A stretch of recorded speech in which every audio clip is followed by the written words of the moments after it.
Hello guys, I am Lawrence Wayne and this is my Unconventional Instruments project. A project in which I try to take any MIDI file and play it on devices that were never intended to play music. We have 8 floppy drives, 5 at the bottom, 3 at the top. All of these are connected to this box, which I'll show the contents of later.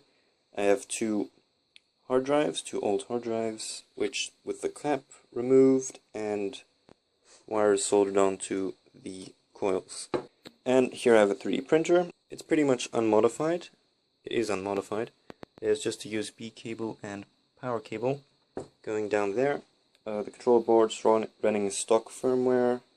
This thing still operates as a printer, even when playing songs. These floppy drives also weren't changed much. I just removed the top cover. You could put it back on and it'd probably still function as a floppy drive. Those hard drives are probably broken forever. I have a Fubarino or something, I'm not sure how to pronounce that, controlling this thing. Some transistors on a circuit board to power those, and a old power supply, PC power supply, to run the thing. Plugging that in turns on the power supply, which now spinning over here. We have some resistors to keep that thing from blowing up. And if you hit the little reset button on here, the system pretty much does a little self-test routine. Now let's move on to the software. Alright, so this is pretty much the heart of the project, the control software.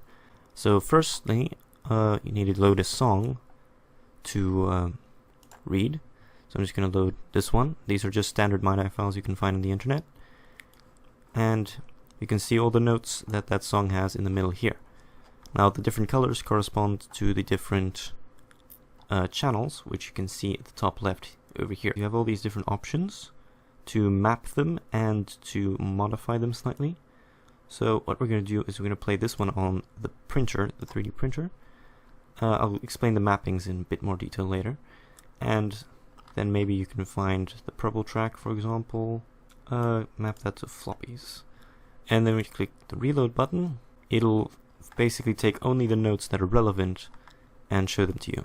Also, if there's some notes, if you don't have enough floppy drives to play the purple channel, for example, if we set this to only the top drives, I only have 3 drives at the top, so what will happen is it will start cutting out some notes, because we can only play 3 at a time.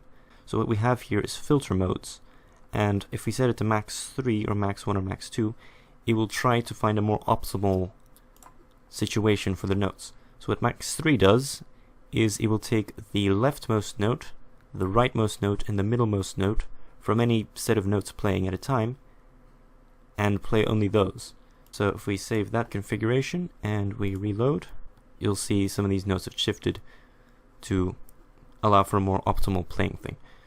Now, percussion always goes down on this list over here for all the percussion instruments, how many notes there are for each, and then you can assign a percussion ID, which corresponds to one of the hard drives that I have as percussion instruments.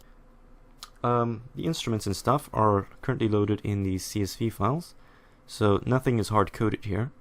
The floppy drives are UIC type, so that's Unconventional Instrument Controller, some acronym I came up with. It's on COM9. It has 8 channels and 2 percussion. CNC, which is anything that accepts G-code, I called it P for printer. It's on COM7. It has 3 channels and no percussion. And then we have mappings, which are essentially this list you see here. Any note tries to map to the very first available slot. So if you're playing 2 notes on the printer, the first note will go to P3, and the second will go to P1, and P2 will be left unused. You can analyze your drives and stuff, find which are optimal. For example, I found that floppy drive 6 is best for low notes, then floppy drive 8 is next best, F2 is pretty decent, and F3 is, well, it's better than average. And all the other floppy drives are pretty bad with low notes.